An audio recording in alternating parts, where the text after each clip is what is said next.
Ketahuilah, usrek soal keturunan Yaman itu penting adanya. Kalau ada suku Tionghoa, keturunan Yaman suku apa? Saudara-saudara kita Tionghoa pernah mengalami liku-likunya. Saudara-saudara kita keturunan Yaman belum pernah terdengar dibahas serbanekanya. Mungkin belum ada situasi yang bertepatan. Biasa beruntung dimudahkan dengan kemudahan-kemudahan. Mungkin itu pula lalu bertumbuh kurang selaras dengan keumuman. Diduga tidak sedikit oknumnya yang bersikap laku di bawah standar etik keindonesiaan. Tidak sedikit oknumnya itu suka merendahkan adat budaya, suku, golongan lain. Wajar bila perlu disoroti dengan macam-macam sudut peninjauan. Pada sisi lain, kaum Tionghoa pernah puluhan tahun mendapat sorotan. Di antaranya terkait hal komitmen lahir batin. Pada waktu itu, adanya orang asing menimbulkan kerumitan. Di antara mereka ada yang pro RRC, ada yang pro Taiwan. Padahal ada yang berkomitmen dengan Republik Indonesia. Yang pro RRC pulang ke Tiongkok, yang pro Taiwan tak bisa kemana-mana. Mereka yang pro Taiwan itu di sini stateless, tanpa kewarganegaraan. Betapa banyak anak-anaknya yang niscaya mengalami hal-hal tidak mengenakan. Pernah ada atlet mewakili Indonesia dalam kejuaraan tingkat dunia, tetapi tidak punya kewarganegaraan.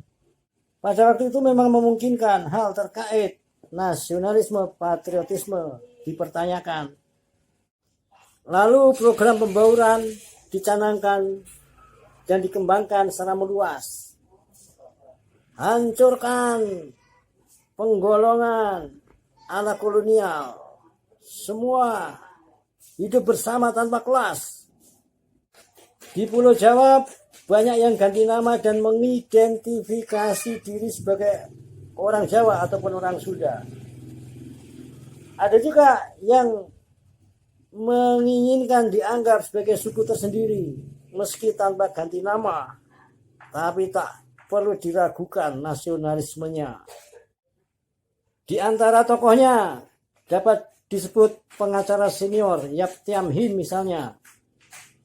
Juga Kwik Kian Gi yang pernah menjadi Menko Perekonomian pada masanya. Ya tentu dapat dimengerti. Sebagai contoh, ada Rudi Hartono dan Lim Swee King. Kedua-duanya membanggakan Indonesia dan sebagai legenda bulu tangkis dunia sungguh tak asing. Dalam satu keluarga pun ada contoh, yaitu Suhogi dan kakaknya Arif Budiman.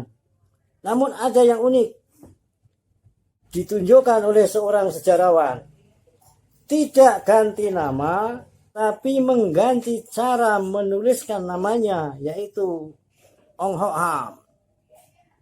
Bukan dengan Ong Ho Ham dipisah-pisah, tetapi digabung, disambung menjadi Ong Ho Ham.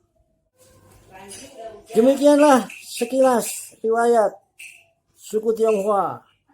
Banyak liku-likunya. Kesetaraan itu penting, mengingat mereka pada zaman kolonial golongan kelas 2. Seperti juga Yaman, kelas 2. Kaum Bumi Putra, kelas 3. Sekarang nggak laku yang begitu. Rasa lebih tinggi tak perlu dipelihara.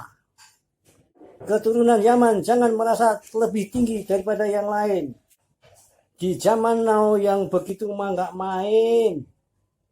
Maka kalau ada suku Tionghoa, keturunan Yaman suku apa?